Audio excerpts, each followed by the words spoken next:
બોલો, જ્યાં એક બાજુ મહિલા સશક્તિકરણની વાતો થાય છે, ત્યાં બીજી બાજુ વડોદરામાં મહિલા પોતાની ચોરીની અલગ જ શક્તિ દર્શાવે છે. વડોદરા શહેરના રેસકોર્સ પાસે આવેલા મલાબાર ગોલ્ડ જ્વેલર્સમાં શંકાસ્પદ ચોરી કરતી મહિલાને ઝડપી પાડવામાં આવી. મલાબાર ગોલ્ડ જ્વેલર્સમાં સોનું ચાંદીની ખરીદી કરવાના બહાને આવેલી મહિલાએ ચોરી કરતા રંગે હાથ ઝડપાઈ ગઈ હતી. સમગ્ર ઘટનામાં મલાબાર ગોલ્ડ જ્વેલર્સના સ્ટાફની સતર્કતાના કારણે મહિલાની રંગે હાથ ચોરી ઝડપી પાડવામાં આવી હતી.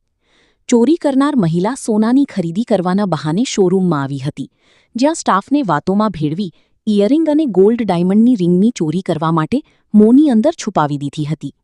શોરૂમના સ્ટાફની સતર્કતાના કારણે આ મહિલાનો આખો ભાંડો ફૂટ્યો હતો. ઘટનાની જાણ થતાં અકોટા પોલીસ ઘટના સ્થળે દોડી આવી હતી. પોલીસે મહિલાની અટકાયત કરી આગળની કાયદેસરની કાર્યવાહી હાથ ધરી. મલબાર ગોલ્ડમાંથી વાત કરી રહ્યા છે. અહીંયા અમારે ત્યાં હમણાં તમે જોવા જાઓ, એક લેડી આવેલા હતા.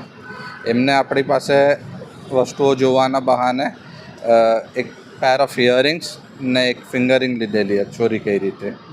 બરાબર, એ ચોરી કરીને એ સ્વીકારવા તૈયાર જ નહોતા. પણ આપણે પછી આપણે હિસાબે તપાસ કરી, સ્ટાફની ઓલાના કારણે શું કહેવાય આપણે એમને સ્ટાફના સતત્વના કારણે અમારા આ એક ચોરીથી અમે બચ્યા છે. અમને સીસીટીવી કેમેરામાં અમે ચેક કર્યું તો એમાં અમારે બધું ક્લિયર આવતું હતું. લગભગ તમે જોવા જાઓ આજના રેટના હિસાબે ₹1,00,000 જેવું થાય.